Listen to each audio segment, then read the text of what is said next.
Good morning, everybody. Welcome to Richland County's, along with South Carolina Small Business Development, How to Write a Business Plan Workshop. We are so excited to see so many of you on this morning.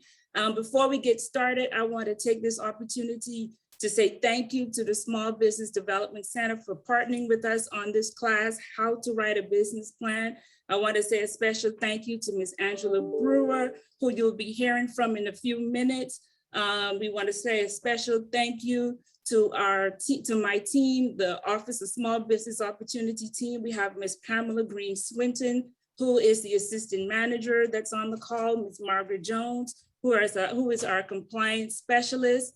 We also have Ms. Lavetta Walton that's on the call. She's a part of our community development. I want to say a special thank you also to our director, Ms. Chris Kiefer, that's on the call. Thank you for supporting our office. So before we go any further, let's take care of some housekeeping rules for this morning. We want you to keep your microphones muted, but we still want this to be an interactive group. Please note that the views and opinions expressed in this workshop are those of the speaker and not necessarily reflect the reviews and position of the Richland County Office of Small Business Opportunity. Also, there will be a question and answer period, but if you have any questions throughout the workshop, go ahead and drop it in the chat box. We have our staff that will be monitoring the chat box, and we will make sure that those questions are answered. Just to let you know, this workshop is being recorded. It will be uploaded to our Office of Small Business Opportunities website and also onto the Richland County's YouTube channel. Like I said earlier, this is going to be an interactive group. Over the past few days, we sent out a template. We want you to take this opportunity now to pull out your template, because as we go through the workshop, you will be going through step by step by step, and hopefully by the end of this workshop this morning, you would have at least have it partially finished, have a better understanding of how to write a business plan. At the end, we may have some one-on-one opportunities available for you to come in and speak to our office or the Small Business Development Office, but they will talk about that later on in the workshop. I want you to go ahead and put your business names into the chat box. Let us know who you are. Let us know how to reach you. Put your website, email addresses, telephone numbers, the name of your business. If you are an SLBE, let us know that you're here. Put a little snippet about what it is that your business does. This is an opportunity now to do virtual networking. So go ahead, there's about 67 of us in here. So go ahead and light up that chat box. Right now, we're going to hear, before we go any further, I want to talk about some opportunities or some more workshops that we have coming available. On February the 16th, the Office of Small Business Opportunity will be hosting a workshop called Cash App Me. I know a lot of you are familiar with it. We say it all the time, it's convenient, but are you using it in your business? If you are, we want to make sure you're utilizing those tools, Cash App, Venmo, Zelle. We want to make sure you're using those financial portals effectively. We don't want you to get caught off guard when it's time to file your taxes. So make sure the February 16th from 10 to 12, there will be a hybrid model. We have Ms. Shanice Clakeley that will be on the workshop. We're so excited. We'll send out the information as to how you can register to be a part of this. I strongly encourage you. This is going to be a good one, guys, a really good one. So hey, Erica, let's change the date. We changed the date to February 17th. Thank you, Ms. Green Swinton. Yes, we did change the date to February the 17th. And like I said, it will be a hybrid type model, so you can either come in person, and I would strongly suggest that you come in person. It will be held here at Richland County in our chambers, and you can also join us online. Not only will this workshop talk about how to write a business plan, we got some good resources here with us today. We have Ms. Angela Brewer, who's going to talk about some good and exciting things that the SBA has to offer. Ms. Brewer? Thank you so much, Erica. And do I have options to share my screen?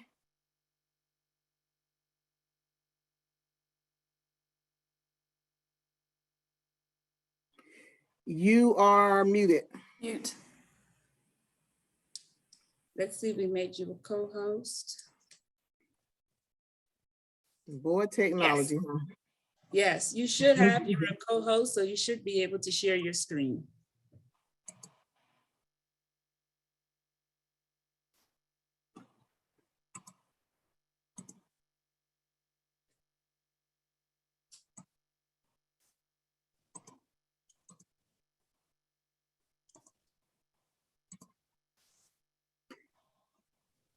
Are you all seeing my screen?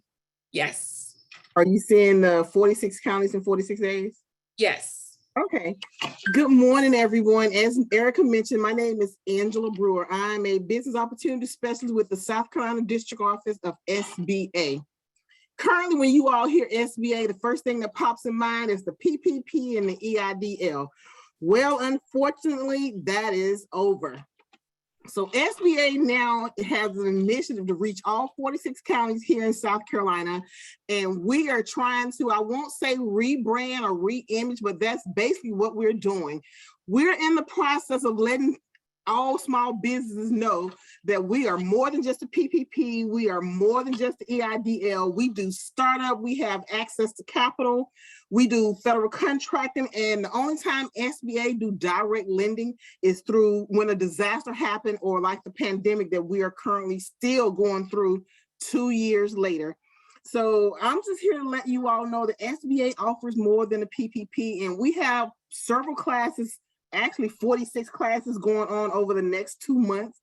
So if you are interested and you want to know more about the services and programs SBA provides, please go to sba.gov/SC for South Carolina and log in or sign in, register for one of our classes, because we will be giving out great information. We have our resource partners. We have the SBDC, the WBC, and SCORE, and we're working with the local chambers for those different counties that we're going into.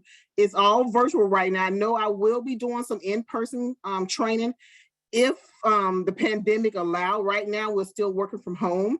So a lot of my classes are still virtual, but we will be participating in over 46 presentations over the next 2 months. So if you are not familiar with SBA other than the PPP and the EIDL, please go to our website, sba.gov/SC for South Carolina, and join one of our trainings, so you can get reacquainted with SBA. Thank you so much, Erica and Pamela, for having me and letting me come on and reintroduce SBA, because I'm not gonna say it, PPP and EIDL is over, so we have to restart.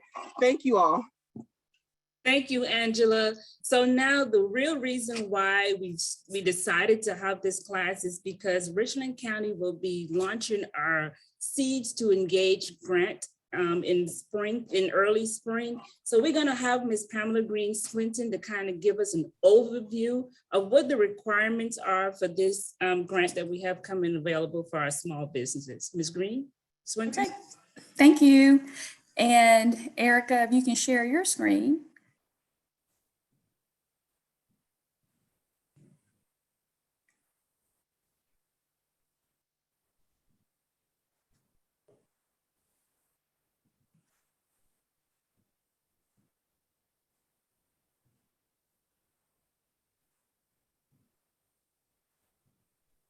We gotta love this virtual world, I tell you.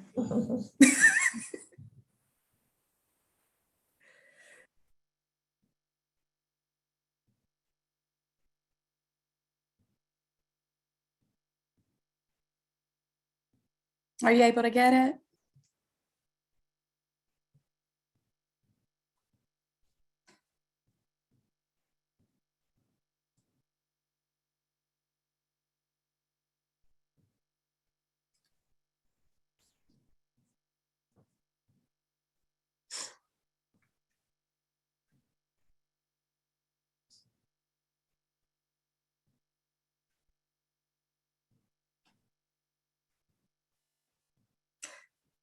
So while Erica is trying to pull that up, I'll just share a couple things about the office. Again, thank you all for joining. I believe we're up to about 78 participants on here, and you're going to really enjoy what you hear today, but how applicable it will be to your business. But a little bit about the Office of Small Business Opportunity. I just want to kind of share the mission of the office and why we're here. The reason that our office actually exists is to provide a race and gender neutral tool for the county to use in its efforts to ensure that all segments of its small and local business community have a reasonable and significant opportunity to compete and participate in contracts.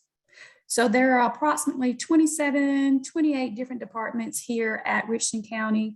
And part of our goal for this office is to advocate for you as a small business owner, as well as bring workshops and trainings to you all to make sure that you are competitive in the market.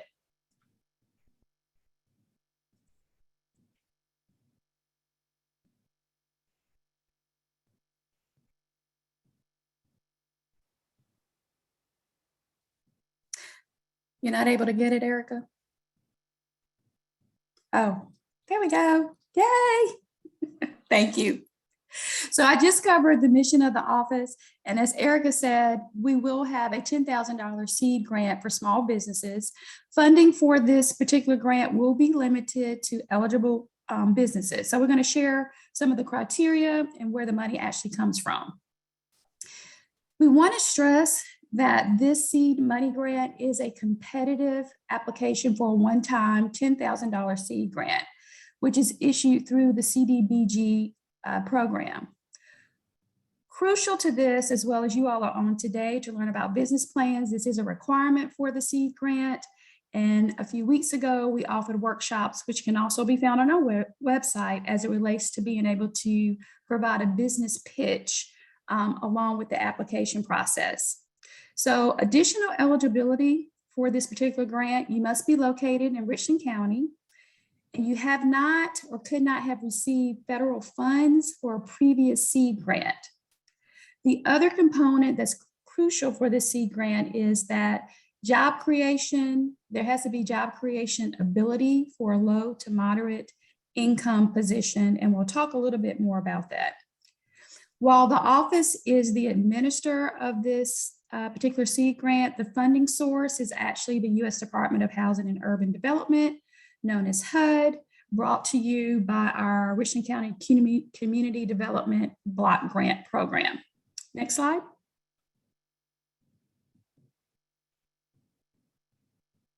Next slide. So while we would like to think that most businesses should be eligible to apply for this grant, there are a few ineligible businesses, such as your franchises, your hotels, your national chains, any financial or lending institution, private member types of businesses. And another key piece here is any business that derives 51% of its revenue from alcohol sales or any adult-oriented type business will actually be deemed ineligible. And of course, anyone that is staff, administration, or part of the leadership team of Richland County will not be eligible for these grants. Next slide. So the business eligibility, you must be a for-profit business. As stated early, your business must physically be located in Richland County. You must have had an active business license, Richland County business license, for at least 6 months. Another key factor is that the business must have 10 or fewer full-time employees, including the owner. You'll be required to have a DUNS number. DUNS is actually the Data Universal Numbering System, and be registered in the SAM system. A part of the application process, if you'll go back one for me, Erica, is that at the time of application, you will have to disclose whether or not you have received funds from any other funding sources, such as your EIDL or the PPP, any funds that could have been received from the City of Columbia through its business emergency relief efforts, or any Richland County small business relief. So those will be requirements of the application process that will have to be disclosed. And the business will have to submit the application along with all required supporting documents at the time of submission. Next slide. In addition to some of the other criteria, the business applicant must meet HUD's CDBG eligibility requirements. So what does this mean? So as the business owner, If you're going to be using your position as a low to moderate income, it basically means that your current household income has to be at or below 80% of the Richland County median income. And this will adjust based upon the size of your household. If you as a business owner will not be that low to moderate income position, and you're going to basically have a full-time employee that will fit that criteria, we just have to make sure that they meet the median income criteria as well, that it is a full-time position, that it is a permanent position. You're also going to agree that you're going to retain that position throughout the year, as there are audits and some other processes that take place on the back end. If for some reason someone leaves that position, you're agreeing that you're willing to fill that position immediately with meeting the same criteria. Funds are subject to repayment if these HUD requirements are not met. Next slide. Eligibility request. Richland County doesn't recommend, but we will consider requests for inventory, supplies, furniture, software, and construction costs less than $2,000. So you would be able to submit for the purchase of inventory based upon certain criteria and guidelines to be considered, your supplies, accounting, software, furniture, fixtures, and equipment. Also eligible requests would be rehabilitation or rehabbing of an owner-occupied or leased space, but just remember that it's a maximum 2,000 construction costs. Also professional services where you may need to use an engineer or architect. Any local permits or fees or things that may need to be purchased will be considered as well. Business consulting services as approved by HCD staff will also be considered. Equipment purchase with or without installation costs, also refinancing of existing business debt in conjunction with financing and other eligible costs. And just a reminder, we will be posting this out on our website so that you can review in depth. Next slide. Required documents will be your business and personal tax returns. We will require a completed W-9 form for businesses. For DBA, that will be a tax ID number. An E-Verify number will also be required unless your business employs less than 10 employees, and you may not be required to have an E-Verify for the state of South Carolina. However, you will have to sign a notarized affidavit stating so, and you'll be able to request that affidavit through our office by emailing us at osbo@richlandcountysc.gov. As stated earlier, you will be required to have a DUNS number. There is a website in order to obtain your DUNS number, and usually once you apply online, you're able to get it pretty quickly, but there are some instances where it may take a little longer. We will require annual profit and loss, as well as your quarterly profit and loss statements, or a copy of your Richland County business license, your W-3 summary of your payroll or your IRS Form 941. And as mentioned, we will require a detailed business plan, which is why you guys are here today to get all the nuggets for that. Next slide. You are required to attend a mandatory pre-application workshop to be eligible for this particular grant. And all of you that are here today that are actually at this workshop, you kind of can check the box on that. Applications will be only accepted online, and we're expecting to roll out this particular grant spring of 2022. Applications must be complete, including all attachments and uploads by the deadline to be considered. And we want to re-emphasize that point that once you submit, please make sure you have all applicable documents. Notifications will come out of the OSBA office for each step of the process. So the application process, the applications will be submitted via Neighborly, which is an online portal.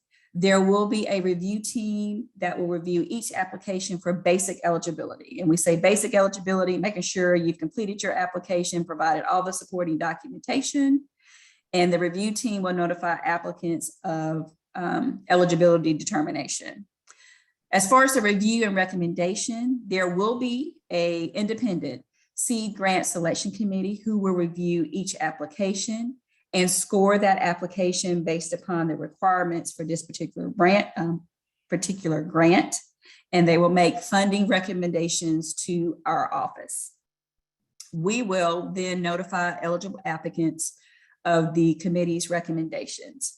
So we want to reiterate that OSBO is not making the decisions on these grants. It is an independent selection committee that will review each application. Applicants that are recommended and selected for the award will be notified by us, and any post-award process, we will help guide you through that once you're notified that you've been awarded. Next slide.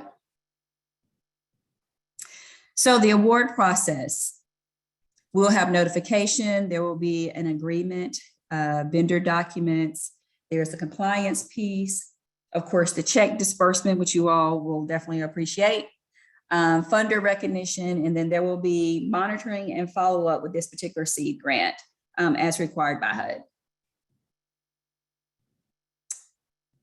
Our contact information, Richland County Office of Small Business Opportunity.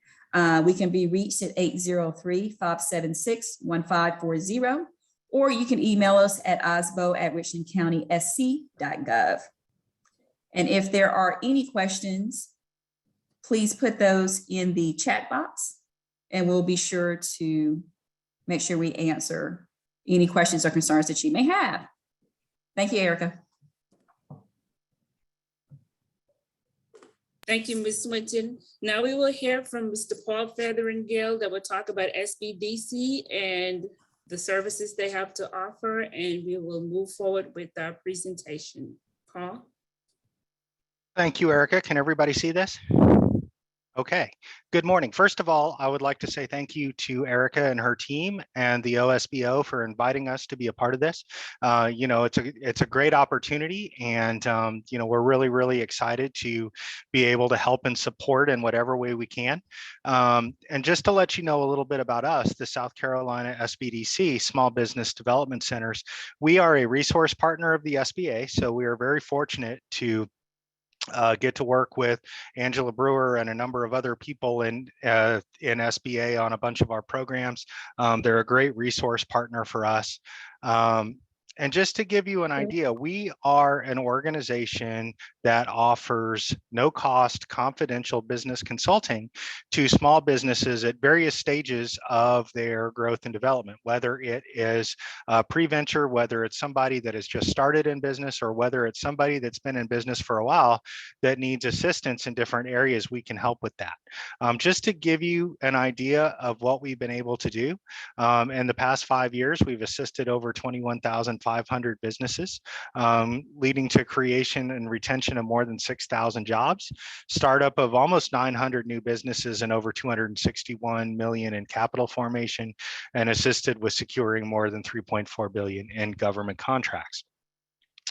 So, and just to give you an idea for the last year, if you look back at 2020, you know, like a lot of different organizations, we really were able to expand our services a lot because of the pandemic, and to be able to help a lot more people who were in, you know, different stages of need for their businesses.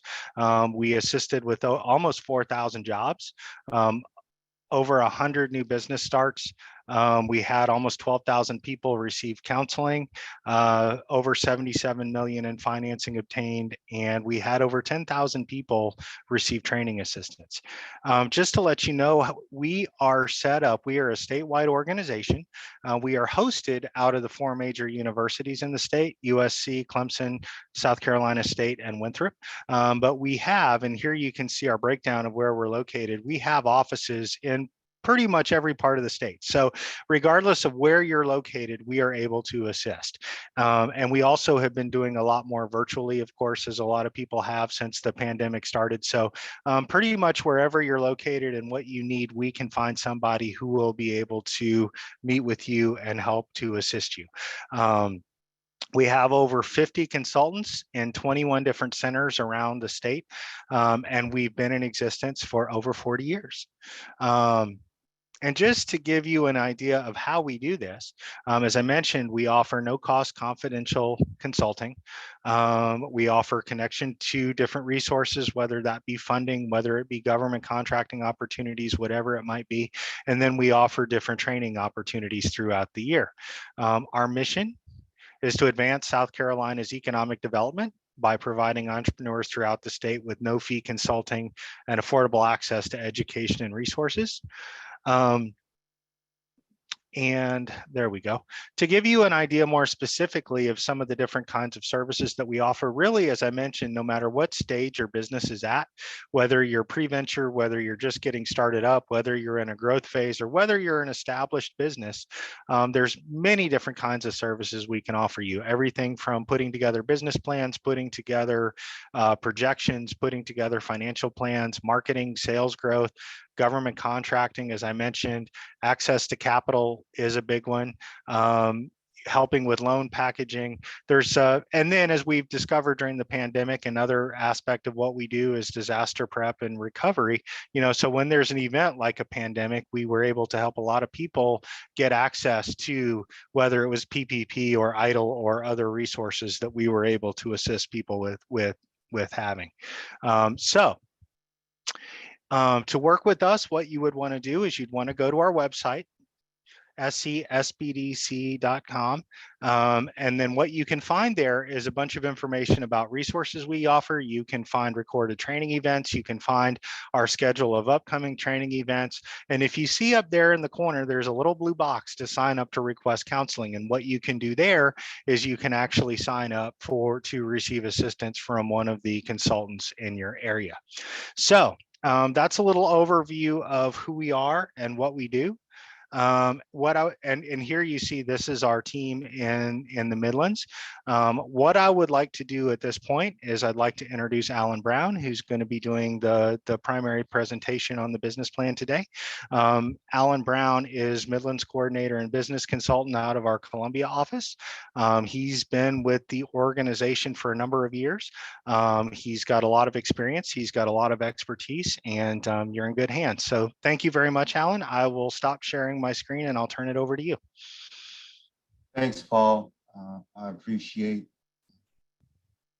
what you shared about my past and my experience here. And again, thank you, Erica and Richland County, for giving us the opportunity to talk about, business planning with you guys. So I'm going to share my screen, and then I'm going to talk in part. All right, so we're talking about business planning today, and before we get started, just want to spend a moment talking about the different aspects of a business plan.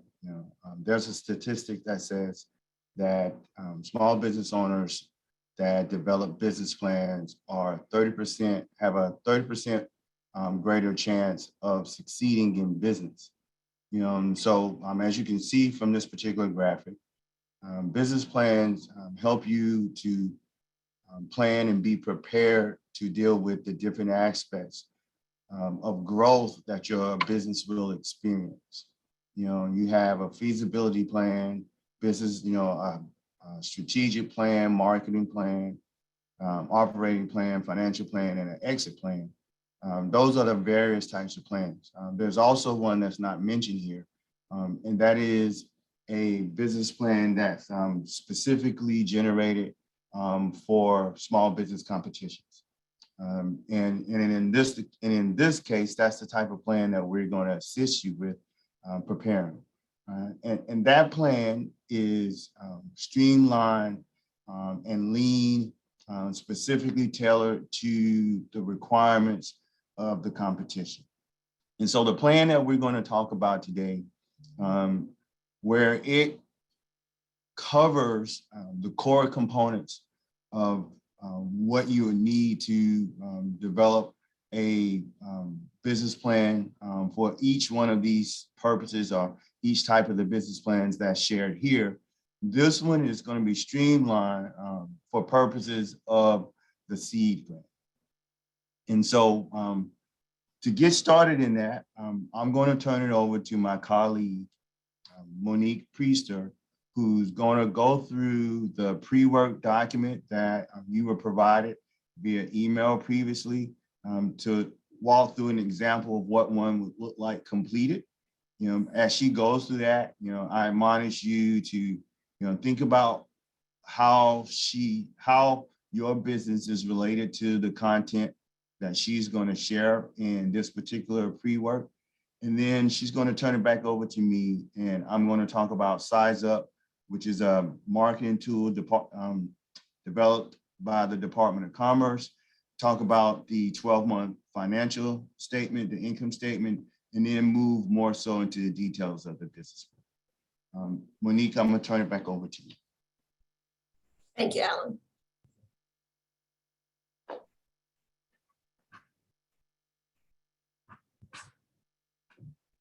And good morning. My name is Monique Priester, and I am the Minority Business Development Manager here with the SBDC.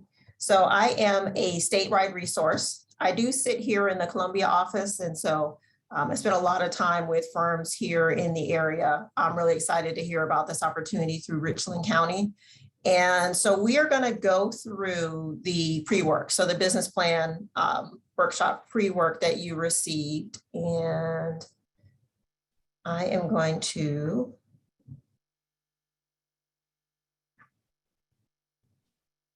share my screen. Okay, so can everybody see that? Okay, so keep in mind with your business plan is really a live document, right? It's meant to be fluid. It's going to change throughout the life cycle of your business. And you'll want to make sure that, as Alan said, that you create a business plan that's really tailored for the need or the opportunity. With this particular business plan, we did include a checklist for you, keeping in mind what's required for this particular seed grant opportunity. It is really, really important, as Pam said earlier, that you meet the requirements. So use the checklist, make sure that you have everything that's required. And keep in mind, this is an abbreviated business plan. We work on business plans that are 40 plus pages. This is a pretty simplified plan that still conveys a lot of information about your business. And so hopefully everybody's had a chance to kind of read through that. And we're going to go through the document.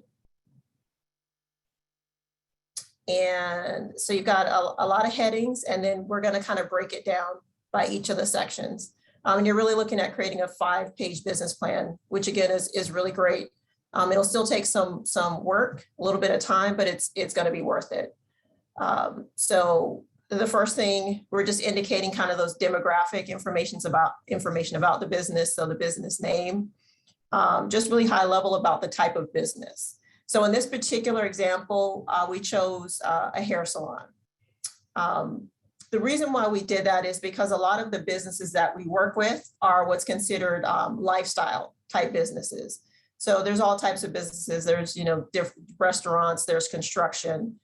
We picked lifestyle just as an example. And so for your particular business, you'll look a little closer at your specific offering.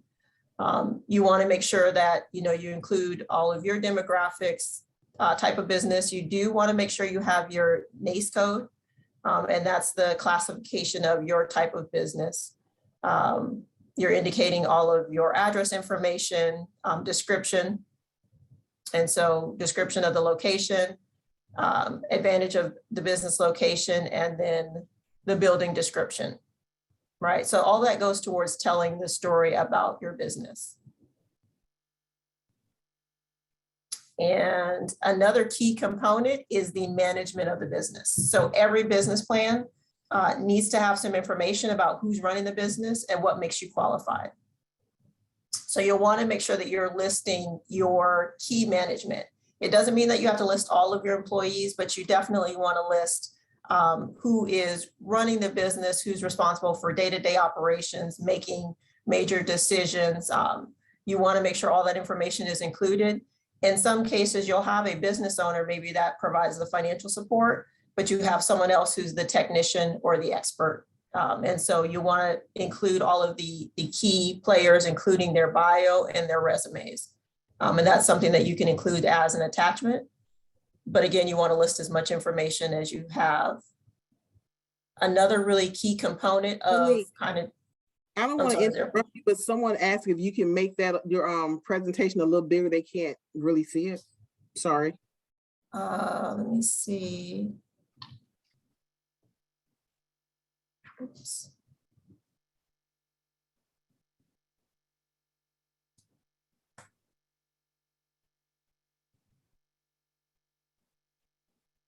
It's still no bigger. Still pretty small.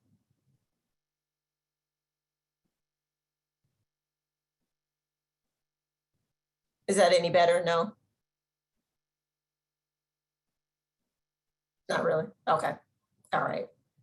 Another key component to the management is really your external resources. So for small businesses, they sometimes feel like they're too small. They don't have a need for it just yet. But every business needs to have a team, needs to have kind of an advisory team. And so for your business, you need to have an accountant, you need to have an attorney, someone that you can go to talk over, whether it's business formation, whether it's a specific contract, but it's really critical that accountant, that attorney. You also need to have insurance for your business. You want to think about your business the same way you think about your personal life and how you manage your personal life. If you're going to drive a car, you get insurance. You don't get insurance for nothing to happen. You get insurance just in case.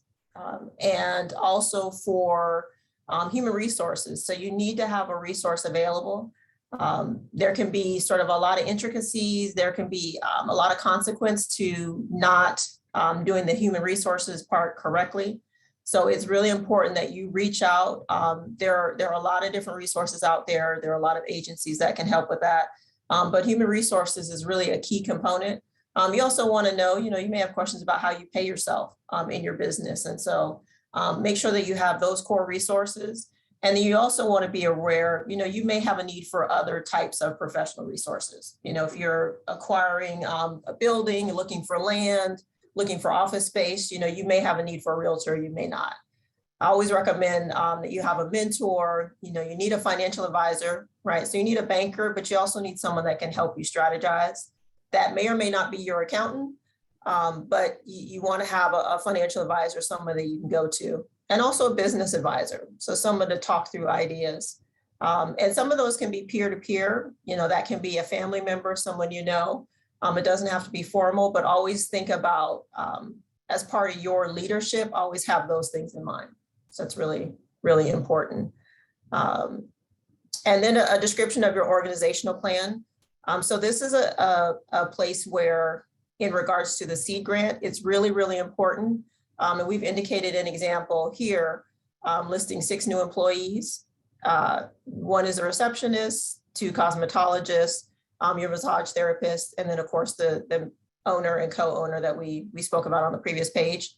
The reason why I want to draw your attention here is because you're indicating in this example that the receptionist position is what meets the LMI requirement. So that LMI requirement is the requirement for the seed grant that Ms. Pam reviewed a little bit earlier. So that's really, really important to make sure your business plan is tailored and appropriate to the opportunity. And so next you'll start to see products and services. So really just a couple of words or phrases on what you do, what your inventory looks like. And another important key piece is your letter D, your license, permits, and regulatory requirements. So again, this particular grant, there's some very specific requirements for your Richland County business license. So you want to make sure that you indicate that. And then of course, depending on the type of business, any other permits or licensing that you need.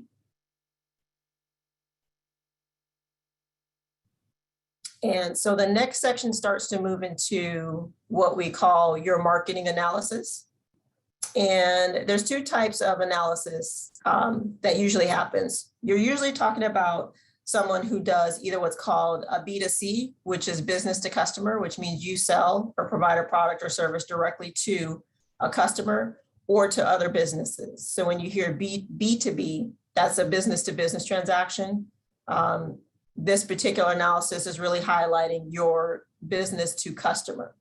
And so your demographics are really important. They may be different. Again, this is an example for a hair salon, but you're really just indicating kind of that basic, the product is designed for a specialty market or mass market. You know, are you selling online? Do you have a retail space? You know, are you a service provider? Maybe you work from your home, so maybe you don't have any direct contact. An indication of the age of your client. You know, is it specific to a certain age group? You know, are you selling services to retirees in which, you know, you don't have much marketing need for someone who's 18? Gender may be a marketing focus for you, race, ethnicity, and household income. Monique? Yes. We had a question in the chat box. Let's see. Charlene asked about what is LMI before we move any further. Sure. So LMI, and I know that's the low to moderate income. So Richland County presented to the group the requirement for this particular grant. And so Pam, I'll let you elaborate on LMI. So with, excuse me, so with the low to moderate income, and I'll give you an example. Let's just say you're a household of one. The 80% Richland County median for a household of one is 40,200, right, Erica? 40,200. If for say you're a household of two or three, that income adjusts per the number in your household. And so this requirement is attached to the seed grant. That you either have to have that type of position within your company, or you're going to be creating a position that will meet that criteria. And we'll also forward to the group to make sure you have a copy of the grid or the table that kind of goes through what the household thresholds are, depending upon how many may be in there in your household. Thanks, Monique. Sure. And keep in mind, again, this particular business plan example is for a specific opportunity. So it's specifically for the Richland County seed grant opportunity that has an LMI requirement. So every business plan may not have a focus on that. For this particular business plan, you basically want to be able to create that job opportunity. We talk a lot about job opportunity. You want to create a job opportunity within the LMI requirement for Richland County. So thank you for the question. And again, we talk about household income. So you want to know, you know, are you mass producing a product in which, you know, low income can participate in the use of your product? Or are you talking about a high-end product where you may have a very small client base? And so that's where that demographic information about income. Family size is really important for this particular grant, right? Because that's going to determine the LMI, the tier that you fall in. And so that's a really important question to be able to answer as well, again, for this specific opportunity. You may or may not have a specific need to know about kind of housing, geographic location, education. Again, this is really about marketing and being able to tailor your product or service towards a specific market, right? You don't want to spend a lot of marketing time, dollar, and energy that doesn't produce higher revenues. And so you have to be able to identify who your clients are, where they are, and what they need. And then again, based on your industry, you'll want to be able to indicate type of business industry. And there's kind of a whole host. This is kind of an abbreviated list here. But that's kind of a lot of the meat of this particular business plan that you'll be creating for the Richland County Seed Grant opportunity. And I'm going to throw it back to Alan. Did you want to talk a bit more about this great marketing resource? Mr. Brown? Yes, Monique. So I'll talk about, you know, size up, you know, so Monique, let me share my screen. Oh, sure.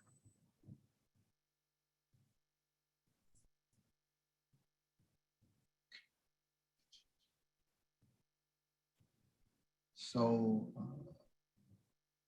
So Size Up is a resource provided by the Department of Commerce, and I am going to that website now.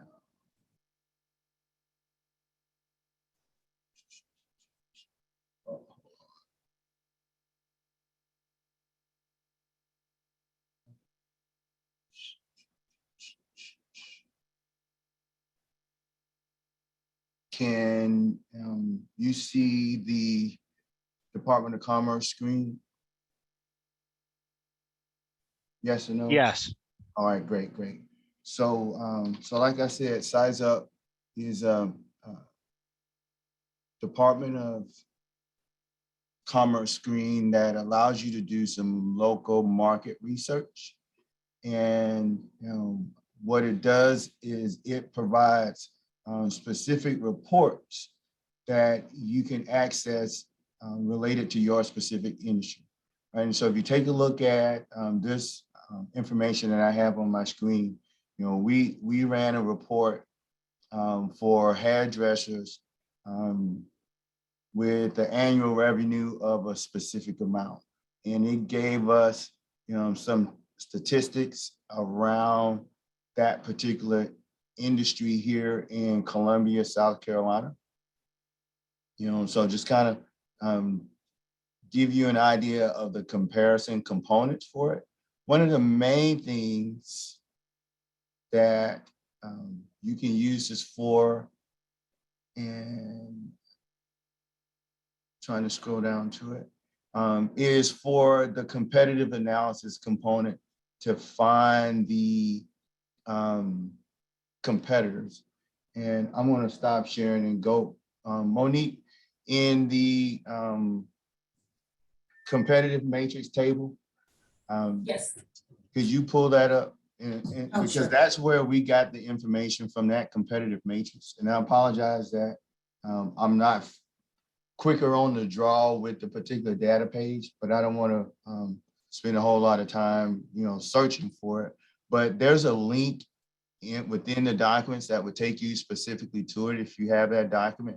And you'll see that when you get to it, go down to the competitive table, Monique, Sure. if you don't mind. Right, and so what it does, thank you.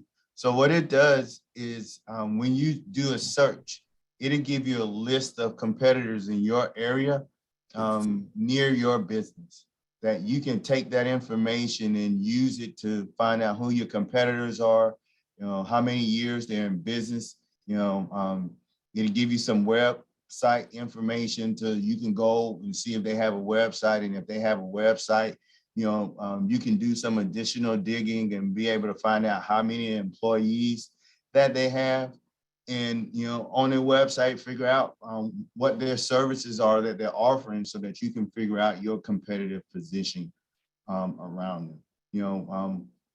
A lot of times, you ask a small business owner who their competitors are, sometimes they say, well, I don't have any competitors. Well, we all have competitors, and through the Department of Commerce website, that data page there, it allows you to identify them so that you can do a better job of marketing your services to your specific clients in a way that resonates with them.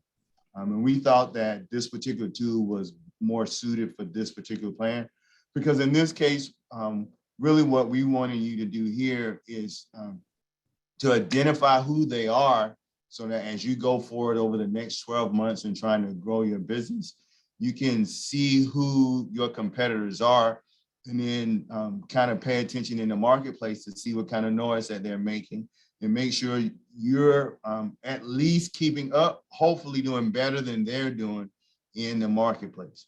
If you decide that you would like some additional marketing data and research around your potential competitors in the marketplace, you can sign up for counseling with us, and we can provide some more robust data. But for purposes of this particular plan, when we looked at it, this information provided enough data that you needed to get to Richland County. The great thing about this resource is that it's free. So a lot of market research is very expensive. And so as a small business, it's prohibitive for you to be able to sometimes look at your market information. And so the great thing is that this is a free resource and is ideal for this particular opportunity. Monique, can you give the website, please, for Size Up? Sure. So Size Up, and it's in the document as well. So when you pull up your PreWork, actually, Alan, I think we just have it as a click here. Can you repeat that for us, Alan? You're I on just mute. put it in the chat. You did, okay. I Thank did. It's SCBiz DEV, which is really for development.scommerce.com. And that'll take you Thank there. you. You're welcome. Thank you.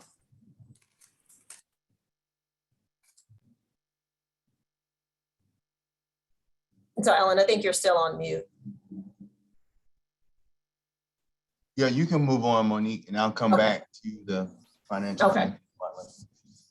And so with your market research, so again, a little bit more about my business, what products and services are people using instead of yours. In this particular case, as a hair salon, a lot of times people will go without, or that maybe they're doing their own hair from home, right? So they're going to the retail store and buying products off the shelf. And so you want to indicate, you're really trying to get to what is your competitive advantage?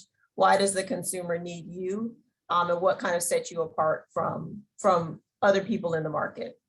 And so your competitor analysis is listed there below. And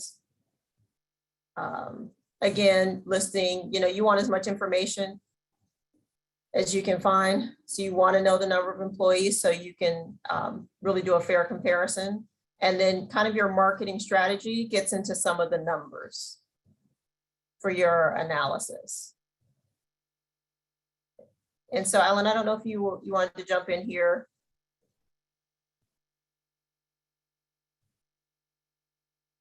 Yeah, so if you take a look at this particular calculation, what this particular business owner is saying that they're estimating annual sales of $244,000, just north of $244,000. What they're expecting over the next 12 months, that should say 695, is to serve an anticipated 695 customers over the next 12 months, and to serve those customers 4 times each for an average sale of $780. That might not be right. Let me do that math. I'm sorry, guys. I want to make sure the math is right, because that's part of the challenge of doing these, is that, we want to make sure the math is right. Right, so 695 times 4 is 2,780 units that they'll sell, right? And so when you divide 244,438 divided by that 2,780, you get an average unit price of $87.92. So our apologies. So in that third column, column C, in this example, it would be $87.92. So let me go through that math again, right? And so if you go to, if you're looking on your screen, it says multiply A times B times C to get your estimated annual sales. You should have 695 times 4 times 87.92, right? Times 87.92. And when you multiply that out, you should get, 244,000. Now, your number might be slightly off because that 87.92 is rounded.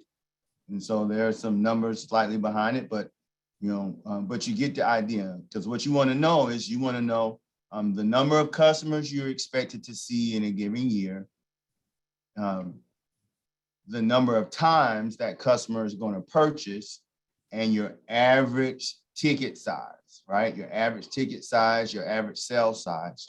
You get those 3 units of measure, and then you multiply customer times number of purchase times the average amount, and you should get your estimated sale size. You know, if there are any questions about that, you know, we're going to put our information. You'll have our information at the end of this meeting, and we're going to schedule some one-on-one times to help you capture this data. But that's the basic calculation that you all should be able to determine. You all should be able to get within your business, from your business data, and determine your estimated sales. The next item that's shared here in relationship to the financial plan, which basically asks you how much you're estimating that you're going to make. Scroll up just a little bit more, Monique, before you go down. It's asking you, you know, right there, thank you, how much you're expected to make in your personal salary in the next 12 months. And then you take that number, in this case, it's $38,400. You divide that by 280, and it gives you your average hourly wage. And then to check it, you multiply your annual wage by 2080, and you should get the 3840, right? If we've ever worked on a job before, we know how much we get paid an hour. And so this is just a mathematical equation to help you figure out what that is. Thank you, Monique. Sure. Do you want me to cover this part of the working capital as well? Mm-hmm. And so in this regard, you know, Monique talked about, you know, and that we're hiring a receptionist. This business is hiring a receptionist. And so what we're saying is that the requested use of the funds is working capital, but specifically is going to be used as salary for the new employee, the new receptionist that we're going to add on to the team. As it relates to the financial data, you know, here are some of the requirements that were mentioned in the seed grant documents. If you're in business, it asks that you provide a historical financial data, preferably an income tax return and your most recent financial statements. You know, for the projection, it's only requesting that you do the next 12 months. And so here, we're only going to cover an income statement projection in this business plan section today, you know, but in relationship to the full documents that the seed grant is asking for, we can help you prepare the balance sheet and monthly cash flow. But for a purpose of our discussion today, we're only going to cover the income statement. And then any supporting documents in relationship to your usage of the funds that you need to supply in order to validate that you're actually going to use the money to purchase those items, whether that's inventory, equipment, you know, and other items that Ms. Green Swinton mentioned earlier on the session. Thank you, Monique. You know, if you want, we can transition over to the actual business plan to show you how this would look in a business plan. All right, so in a business plan, you know, first of all, we're going back to, and I am going to switch my view so that you can see it bigger. All right, so in the actual business plan, one of the components we're including to make sure that you have the items you need to provide a sufficient business plan is we're including this checklist just as a reminder to ensure that you include the documents needed for compliance. And for purposes of our discussion today, when we go through the business plan, we've gone through and highlighted some of the content that we pulled from the PreWork to show you how it would be included in the business plan. And so as we go through the document, you'll see that there are portions of the content highlighted, and that data is information that we specifically got from our PreWork to show you how, if you go through the process of completing that PreWork, it helps you to think through it. When you get to the point where you're turning that information into paragraph form, into an actual business plan, you'll have what you need to make that a seamless process and a streamlined process. And so you have your executive summary, and we're recommending that this be a one page, and you really focus on that page in sharing information about your business. And so I'm just going to read some snippets of this data. I'm not going to read through all of the business plan here, because this information will be provided to you after the session for you to review in comparison with the data that you've already prepared for your business. And so Her Hair is a full service salon dedicated to providing quality service as well as taking care of the whole person.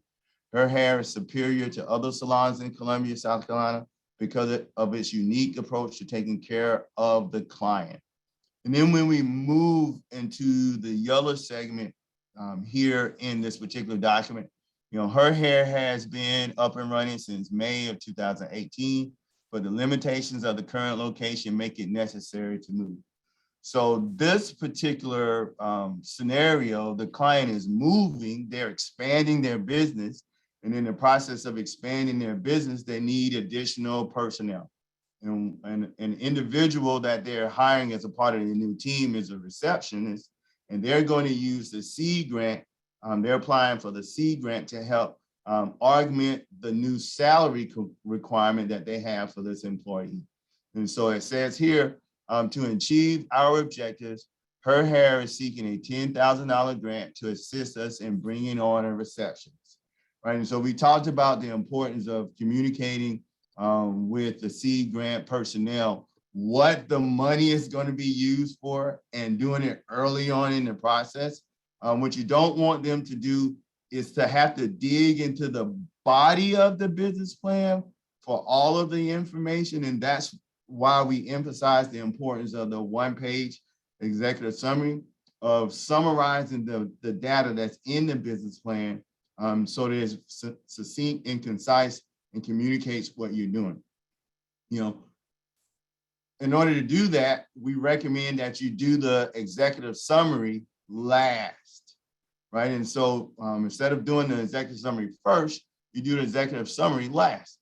And so what you would do first is you would do the body of your business plan. And for this particular business plan today, the body of the business plan is about 3 pages. Because we have some detailed content in it to give you an idea of what that would look like for your potential business. And so, if you remember in the PreWork, we talked about Her Hair. We asked for the NAICS code. We asked for the type of business formation that this particular business was, and so that information is included here in that first sentence. Her Hair is a specialized full salon operating in NAICS 812111 and 81211 as an S corporation, right? And then, going through that information, it continues to tells us that Jan Wig is the owner with her daughter Joan, and Jan is a primary owner, and her daughter Joan owns 15% of the business. And then we move to the point and we give specifically situation that's occurring. We're moving to 1225 Laurel Street, Suite 110 in Columbia, South Carolina. And then if you go back to your executive summary, and we've covered those items that are connected to the executive summary, and we're in the business plan body. And now we're going to talk about the management strength, experience, and organizational plan. And so as it relates to the management strength, Jan Wig, who's the owner, she's been a cosmetologist for 27 years, right? That information was covered in your pre-work. That's the information you entered in your pre-work. In relationship, for us, we entered in our pre-work in relationship to this business. And then Joan Wig, we also saw that in the pre-work. Particular experience for Jan is that Jan has an ample experience at managing a successful salon, having run 3 salons in the past. She has owned and operated her hair for the last 5 years. Jan has several years of experience in extensions and other hair care needs, and has been trained in the latest hair replacement systems, right? And so she's trained in hair replacement systems and extensive knowledge in extensions, and that's part of their core services, right? And so now we're talking about, we would do similar for Joan. And then when we move down to the organizational personnel plan, for this particular business plan, because it's specific to the seed grant, we will only really want to spend time talking about here those things that are specific to the requirements for the seed grant. And so here, the personnel plan calls for a receptionist who will greet customers and receive payments for services and perhaps a little bookkeeping. There will also be 2 cosmetologists on payroll, the owners, as well as 2 part-time massage therapists. The other stylist will be an independent sole proprietor who rents booths from us for a total of 6 employees. And so all of those employees are not on staff at the present time. And so when you move to your personnel plan, you'll see that itemized there. But the key thing in relationship to the LMI component that we mentioned earlier is when you look at the personnel salary for the receptionist, based on the LMI requirements, the low to moderate income requirements that Pam mentioned, the receptionist salary should be within the LMI requirements, right? And so that would help you maintain your eligibility and compliance in the LMI requirements as described earlier by Ms. Green Swinton, and keep you eligible for receiving the potential grant.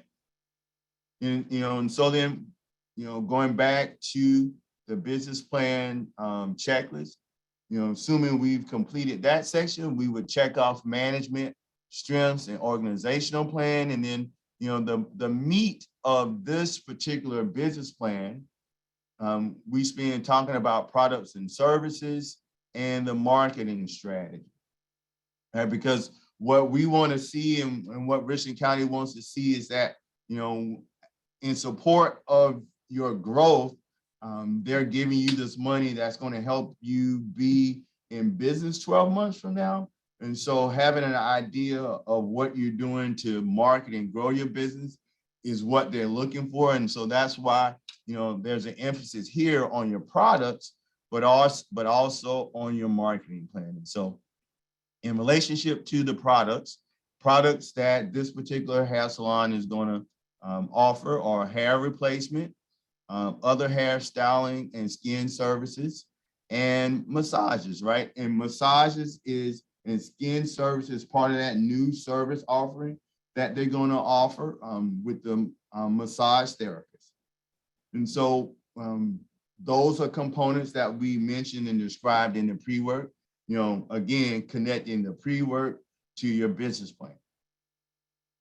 That would help you to cover, to check the box on your checklist as it relates to products and services, given a brief description, not a full page description of your product and services, but basically, 2 to 3 sentences, summary with some bullet points specifically around the service offerings that you're going to offer to your customers. And then we move into marketing strategy and analysis. And as I kind of scroll through this, you'll see that this is where the bulk of the business plan for these purposes is developed. And so again, marketing strategy analysis, we're talking about the hair replacement market. We're talking about the salon and beauty market, and some of that information you'll get from that size up data. And then we're also going to send some content with to Erica that would help you be able to access some of this data. But then also with your one-on-ones, we have some additional market data that can help you, do this analysis that you can include in your business plan. And so then, as we move on, we talk about her hair is a typical full service hair and salon business that offers most of the following services. And, hair, nail, skincare, sale of professional and beauty products, right? And again, we chose this type of business because most of us are familiar with the type of services that a salon or barbershop offers. And then when we move on to our market segmentation, right? And so in our PreWork, when we went over that demographic and psychographic data in relationship to the type of customer and what they looked at, what they look like. One of the things that we mentioned, there was information about the income size. How did they, how were they in relationship to income size, right? And here we're clarifying her hair would target customers with an average to above income level of $50,000 to $150,000 household income, seeking hair replacement and hair, skin, and body care services. Although our clients need different services, their underlying needs are much the same: to be treated with respect and dignity, to feel good about their appearance, and to be pampered now and then. So in this segment, we're kind of talking about our particular clients, who we see, and the types of services that they require. Moving on, there was a section where it talks about your competitive advantage, your unique value and selling proposition. And so we describe here, her hair would be a place to enjoy a relaxed atmosphere where the whole person is taken care of.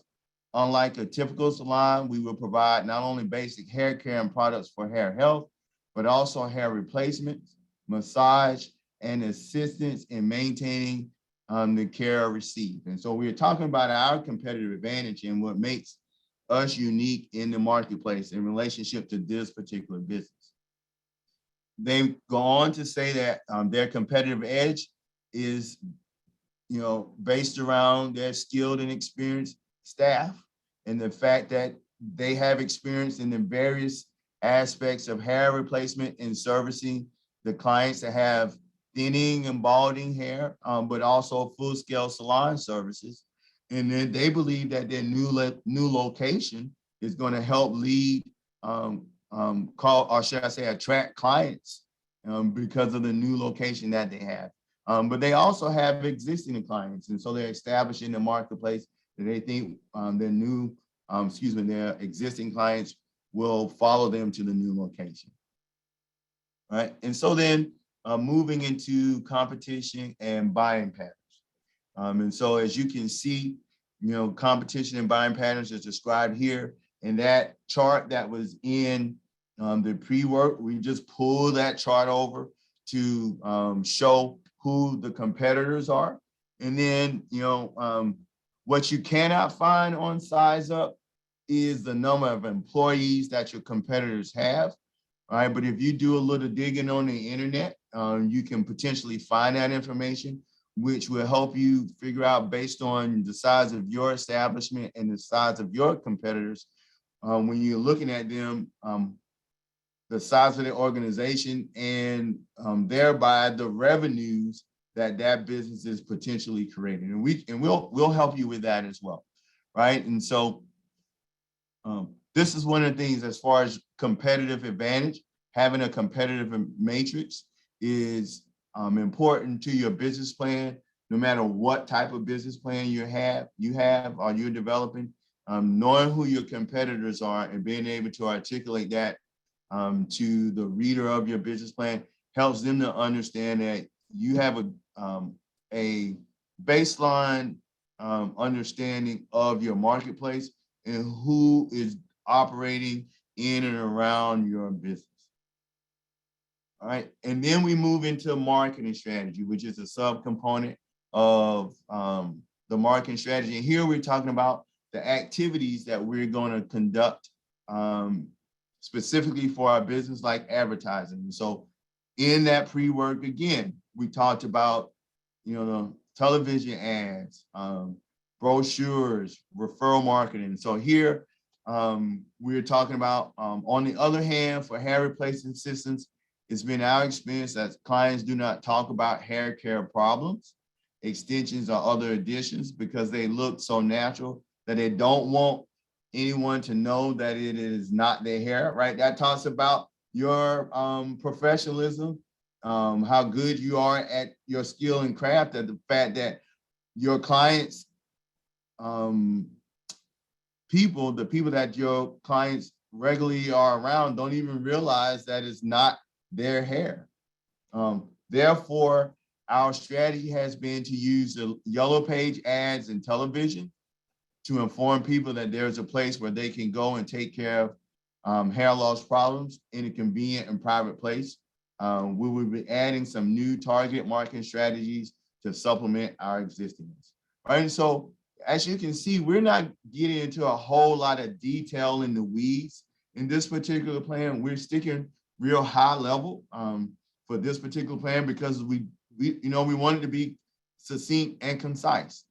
And so, one of the other statements that was in the pre-work is that we will offer every client complimentary coffee and tea while they wait, right? And so, again, just connecting that pre-work exercise to the specific business plan. And then here, the use of funds. We talked about it earlier. Working capital of $10,000 is what we're requesting. And that information, that funding is going to be used to help fund the salary of the employee of the receptionist, right? And then here's a, I want to zoom in, right? And so here's a representation of the financials, a 12 month P&L, an example of what your P&L should look like when it's completed. And here we talk about sales. If you have products in your, if you sell products in your particular business, you're going to have direct cost of goods. And so that's identified here. And then we talk about, you identify your gross margin. And in this particular report, it's done on a monthly basis, right? And then your expenses are listed: payroll, marketing and promotion, depreciation, rent, insurance, payroll taxes, right? Merchant account fees, moving expenses, and redecorating your new location. So redecorating your new location, that would qualify into those new upfits that Ms. Green-Swinton talked about. In this particular instance, this particular client is not asking for money for upfits. They're asking for money for the purchase, to augment the supply of the new receptionist. That's how they're going to use their funds. For you, you might be the business owner that's asking for funding for that upfit construction purchase that Ms. Green-Swinton talked about. I believe she mentioned that maximum was $2,000. If I'm incorrect, Pam, just correct us and let us know. Is that right? $2,000 in that category? Yeah, 2,000 is the max. Yeah, so 2,000 in that category. And then continuing on, just showing, the basics, format of your P&L, doing it for a 12-month period. And again, this is something that will help you create, in your one-on-one sessions. What we do ask though is that, if you schedule a one-on-one session with us, that when you come to that meeting, that you have completed the pre-work and have a final rough draft of the business plan so that we can go in and help you tweak it and help you connect the dots in relationship to the different components. And then ask any questions that, answer any other questions that you may have around the application and get that info. If we don't know the answer, reach out to Richland County staff, OSBO staff, and provide that information to you. And if it's of such nature that it's really a complex question that's beyond our wheelhouse, we'll point you back to Richland County so that they can answer that question for you. And so then, team, that's the basics of this particular business plan. And like I said, we'll provide this information to Erica and her team to get to you in an email so that you can have that completed pre-work session and a completed business plan side by side, highlighted as it was shown here, so that you can use those as a go-by, right? As an example that you can refer back to when you are actually completing your specific business plan, right? Taking that data and seeing how we massage it in order to create the paragraphs that will equate to your specific business plan, right? And so in this particular example, that business plan was 7 pages. It was the 1-page executive summary, the other pages with the objectives, management, product, marketing component, and the financial appendix came out to a total of 7 pages. 6 pages, right? And so that's the size that your business plan needs to be. If you've gone over 6 pages, you probably provided too much information in your business plan, right? That's going to get in the weeds, and you should want to tailor it down some, right? This is not an opportunity, to elaborate in significant detail in each area. Just want to get a good understanding of what who you are, what your business does, who it does it for, right? Your customer segments, and then an idea of how you've been operating in the past and what you're planning to do in the future, and get that information over to Richland County so that they can read through it and make an informed decision about who receives the grants. So thank you. Erica, Pam, we're here for a Q&A if needed. We do have a question, Alan, from Charlene Madden. The P&L that's shared, would that be used as income statement projection or the monthly cash flow projection? So it's going to be a monthly P&L projection, right? And so the question was a P&L projection or a monthly cash flow, right? P&L and cash flow are slightly different. When we say P&L, we're saying profit and loss statement, which also is known as your income statement. So we're going to do as described, as depicted in the pre-work. There was a blank sheet that showed kind of monthly 1, 2, 3, 4, 5, etc. through month 12. We're going to help them develop a 1 year monthly detail income statement, which is also known as P&L or profit and loss statement. And that's because we want to see if there are any months that the business might fall behind, right, in projection of revenues. And so being able to identify that as an individual business, thank you, Monique. Being able to identify that will be great, right? Help you to identify, where you need to begin to make some changes. So Alan, I know we've covered this and we've talked a lot about the seed grant and tailoring this parts of this towards the seed grant, but at the end of the day, a business plan for a business serves more so as their GPS as to where the business is going. So for each stage, allows them to kind of check off the milestones. Of course, it's in position to attract, funding, investors, lenders, things of that nature. So one of the things I want to make sure is clear to the group that's with us today is that you use this as your template and you build upon it. Mhm. You know, we've talked a lot about the seed grant, but we want you to still have a very robust, which is why the SBDC will be on board to help you with some of the one-on-ones. But each business needs a business plan, but just think of this is how you persuade people that they need to lend you money, fund something, invest in your business, seek out additional partners, or what have you. And then the source SC, or size up, I'm sorry, size up SC, using that as a business intellectual tool. I know you guys covered the data that's there, but it also talks a lot about kind of the average incomes that are being paid or salaries paid for different positions. You take that information and plug it into the financial pieces of your business. So we want to make sure you have the tools and how to best use the tools.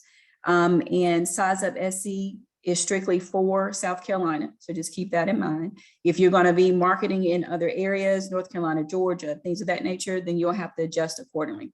So I just wanted to share that real quick, Alan. Hey, Monique, let me share with the group.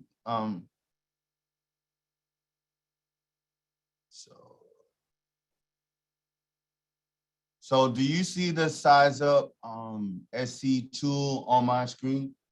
All right, great, right? So this is what Pamela Green Swinton was talking about, you know, and so, you know, here you take a look at my business, but from a revenue perspective, right? That's that $244,000 that we talked about in our in the previous portion of the presentation, and you know, and then it talks about gives you a comparison between your business and other businesses. And here it's in bar form, but if you click the table form, it'll move to table form and give you a comparison of your business and other similar businesses, right? Because we're looking at hairdressers. That's the term that the tool uses, right? They don't use hair salons, they use hairdressers in this particular tool, but it gives you that analysis. And right, you have a heat map here that shows you where the average business annual revenue is across the city in relationship to the amount of income that those businesses are producing, right? And then here, you know, if we change this to 2018, I think that was the number that we utilized for this particular business, right? It says how you size up. Your business started in 2018. In the same year, 9 businesses in your industry started in your city, 13 started in your county, 23 started in your metro area. A total of 132 started in your state, and 1867 started nationally, right? So it gives you an idea of where you are competitively as it relates to the number of businesses in your marketplace, right? So it helps you to identify your competition. You know, here is that salary data that we talked about. You know, but the main thing I want to move to is what Ms. Green Swinton talked about in relationship to employees, right? So here you're going to have 6 employees. We talked about having 6 employees, right? So for this particular size business, you know, you're going to have more average number of employees than your competitors, right? Which will probably equate to why you probably have a higher revenue than your competitors as well, because you are providing that service at a higher level. Your company is a little bit bigger in nature than your other competitors, at least for this specific businesses, than competitors are. And it has some additional resources that, let me move this down. It has some additional tools, right?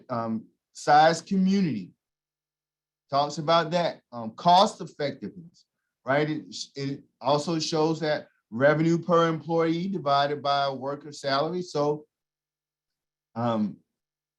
your cost effective ratio is a little bit lower than your businesses. And so than your competitors. That shows you that you probably have space to improve in how you run and manage your business, but it has a plethora of data that you can utilize to help you gain an understanding of your marketplace and costs that's associated with running your business, that we can help you decipher to help you grow your business in a cost-effective and efficient way. All right. So just wanted to take some time since Ms. Pamela Green-Swinton had brought it back up to share it with you.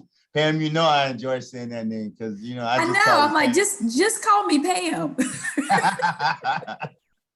So are there any other questions? Did you see any other questions, Pam or Erica, that we wanted to take time to answer here? We're at 11:32, so we have some time left. That's it so far. So if there's any additional questions, please do so.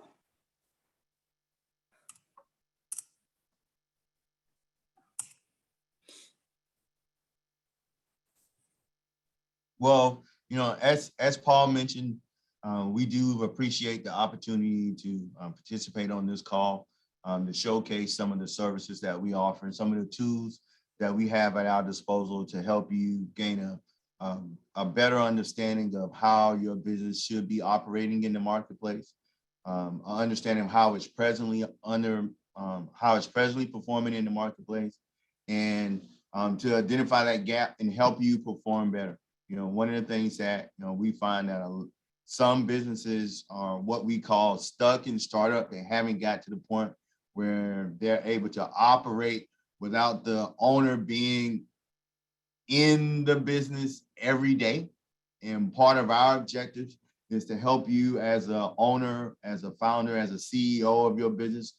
If you're not a CEO today, potential future CEO, now to elevate out of the day-to-day running or doing of your business and help you move to a managing, influence, leading aspect of your business. So if those are types of services that you're looking for, and you're looking for someone that can help you accomplish those and think through those, that's what the SBDC is here for. Ask us, we can help.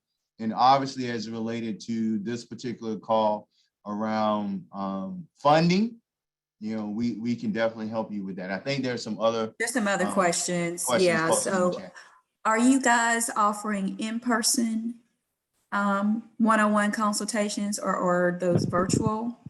We're offering both. And so, it's depending on the consultant, right? And so if you want an in-person one-on-one, when the consultant that reaches out to you communicates with you, let them know that you would want an in-person consultation. And if they're not offering in-person consultation, that they can refer you to one of the consultants that is. Paul Featheringale, who's our regional director, if you want to drive to Charleston, then you'll get an in-person consultation. Yeah, if you do that, you will, no doubt. But if you don't want to drive to Charleston, then your consultation will be virtual. It's rare that we get to have the regional director on a call with us. And so I appreciate Paul taking the time out of his day to participate in today's session. Thank you, Alan. I really appreciate it. And I appreciate the opportunity to be here. And we've got just a couple more. I want to try to answer these. So I keep hearing more about the one-page business plan. When should they be used as opposed to the more robust business plan as discussed today? So a one-page business plan is really utilized as a management tool. It's really to help you streamline what we talked about today into a day-to-day management tool where you understand succinctly, who your customer, you're able to define who your customer segments are succinctly, right? Not in a whole lot of detail, at a very high level, right? You're defining your products, your solutions at a high level, right? Not with a whole lot of detail. So think about in that regard, as it relates to products. In this example, we talked about hair replacement, skin care, massage, and I think it might have been a couple of other items. And so in your one-page business plan, you're essentially listing those services out to make sure that you understand what your core services are, not getting into a whole lot of detail, right? And so that description would apply in each category. It would apply to, the problems that you're solving, right? The solution of services that you're offering. It would apply to your customer segments. It would apply to your marketing channels. Like we talked about marketing channels. You're using advertising. You're using, on the yellow pages, you're using collateral and referral services. And so in a one-page business plan, you're basically listing those items out. You're not going in the weeds or getting into detail. But the benefit of a one-page business plan is that at any given moment, that's something that you have immediate access to. A one-page business plan is something that if, in my office, I have one of those old cherry wood large desks with the glass top on them, right? Your one-page business plan is that document that you can slide up under the glass, right? And it's right there in front of you. You always can review it and look at it whenever you need to. Or you have it posted in your hallway where your other employees can see and you guys can kind of take a look at that on an ongoing basis. Pam mentioned that a business plan is a living document, right? And so it's that document that helps you vet opportunities, right? When somebody brings you an opportunity to say, hey, you can sell this particular product, you can sell that particular product, or offer this service, you can go back to your one-page business plan and say, no, I'm good. If I start doing that, I'm gonna move away from what I said I was gonna do, and it's gonna distract me from meeting my year-end sales targets. So I appreciate the opportunity, but not this year. Man, I'll put it in the parking lot for us to take a look at next year when we update our one-page business plan, or we update our 5-page strategic plan that helps us move through the next 12 months. Right. Okay. So I know that was long-winded, but hopefully it provided some detail on when to best utilize that. Okay. And I think we've got a question from B. Boykin. I see your hand raised. Do you have a question? Yes, I just want to thank you guys. All the presenters were very wonderful. This is very valuable information. But I do have a question for the OSBO. I established my LLC in January of 2021. However, I did not acquire my Richland County business license until December of 2021. So I know you guys are saying that you must have a 6-month period. So is that meaning for the business license for Richland County or 6 months for the LLC? If you could clear that up for me, because I know with the 6 months, if it's for the Richland County, that would put my Richland County business license probably May for it to be 6 months, effective. So if you could kind of go over that with me. I know you said it's coming up in the spring. The grant is going to be offered in the spring. So I just want some clarity on that, if that would just disqualify me, for the to participate in the grant. Gotcha. So thank you for that question. It is tied to the business license and not the LLC, since that is a state required piece through the Secretary of State. What we will do is we'll get further clarification with the fact that the business was established the earlier part of 2021, and then your dates, but we'll deal with that offline. It does call for right now to have your business license 6 months prior to, but we will double check just to make sure with the piece that you had formed the LLC back in the earlier part of 2021, and we'll get back with you on that. If you will, could you put your information in the chat? Because you show up as just B. Boykin. Okay. And we'll make sure, we'll make sure we get back with you. Thank you. Okay, thank you. And guys, you were great. Thank you this is just valuable information. So thank you so much. Great. We're glad to hear that. Yeah, thank you for the feedback. Are there any other questions?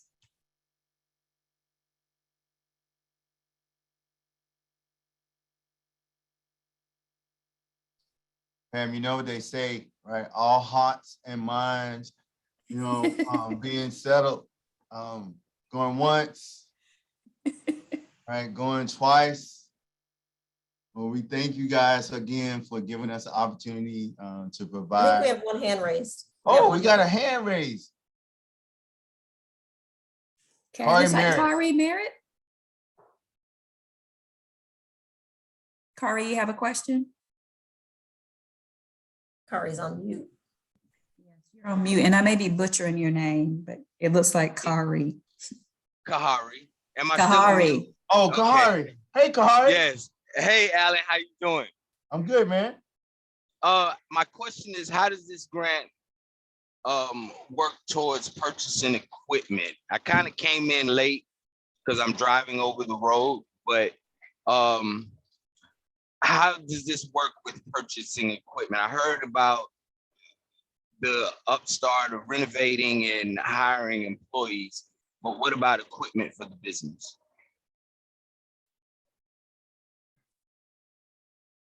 Pam, you on mute. Thank you. Part of the request, there is a section in there where equipment is listed and it will be reviewed, and it's the type of equipment that will be subject to review, Kahari, but it Okay. is listed as an eligible request. Okay. Okay. Okay. All right. All right. Well, thank you. I really appreciate y'all's time and the information that y'all have given. You're We All right. welcome. appreciate you. I'm going to turn it back over to Erica. Thank you so much, Alan, Paul, Monique, Pam, for this good information. Alan, before you go, can you let everybody know if they want to schedule appointments with you guys? How can they get in contact with you one more time, please? Can you put the phone? So in general, to schedule an appointment with us, if you go back to your pre-work, on that first page, there's a hot link to our request for counseling services, specifically related to the seed grant. What we will be doing is we're getting a copy of the register of the attendees for today's segment. The attendees for today's segment will have priority related to our one-on-one scheduling in support of the seed grant business plan. And so there are the 5 consultants that were mentioned earlier. Myself, Monique Priester, Paul Featheringale, John Gethers, and Bob Jones. The 5 of us will divide the attendee lists. We'll divide up the attendee list, and then we'll reach out to you via email to let you know that we are now available for one-on-ones. Again, it's extremely important that we make this time productive because of the volume and large number of people that we're trying to assist through this process. You know, we're limiting our scheduled time to 30-minute sessions, 45 minutes at max. Now, that doesn't mean you only get 1 session, right? You can possibly get 2 or 3 in, depending upon the time that you have to submit your application, but specifically related to the seed grant, because we've done a lot of the heavy lifting with the pre-work in this business plan. That when you come to us, you know, you should have a bulk of the work done.